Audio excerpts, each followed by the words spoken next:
So, we got the Jesus Revolution film coming out, and I'd recommend that you read Greg Laurie's book on the Jesus Revolution and watch the film. But there's a book which is no longer in print. It's one of Billy Graham's books that's no longer in print as far as I know. I haven't seen it being reshoot or anything, but maybe that'll change right now. So I came across this book again. I was going through some of my old books, and it might be worth finding a used copy somewhere.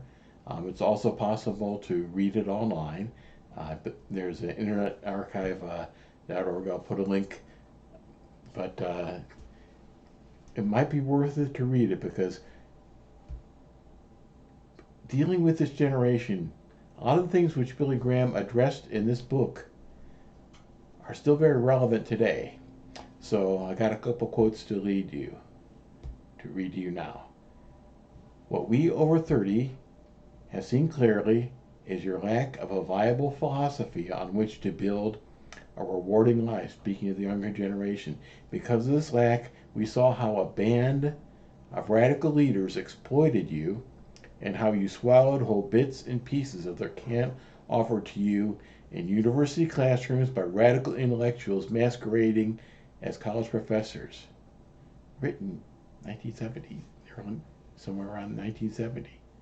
And Billy Graham goes on to say, your world is shot through with hypocrisy, hate, imperialism, colonialism, exploitive capitalism, they taught.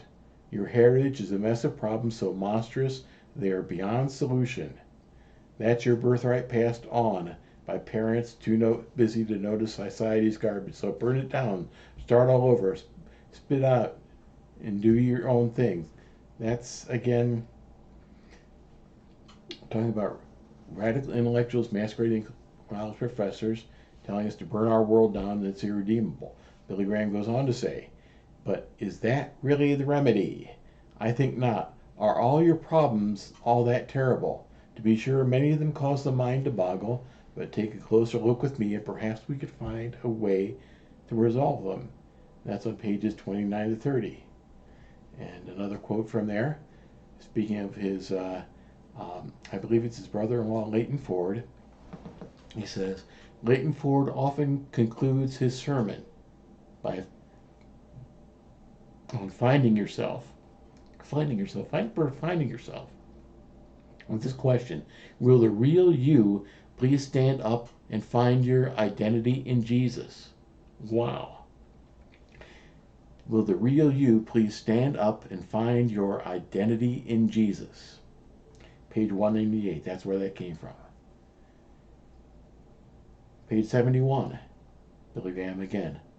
Some young people can cry, more power to the people, when what some of their leaders want is more power for themselves. Last one. One boy told me, I have lost my faith. I said, no, you have lost your parents' faith. Go out and get a faith of your own. Your personal faith begins when you resolve, I will face myself now, my problems, my hang-ups, my assets, my faults. But now, right now, I turn myself over to God. I know that He will accept me because of Jesus Christ. Finding a faith of your own. You lost your parents' faith. Go out and get a faith of your own. I know that I turn myself over to God. I know that He will accept me because of Jesus Christ. And there's a whole great section where he talks about Absalom, the son of David, as the archetype of the pampered and spoiled rebel.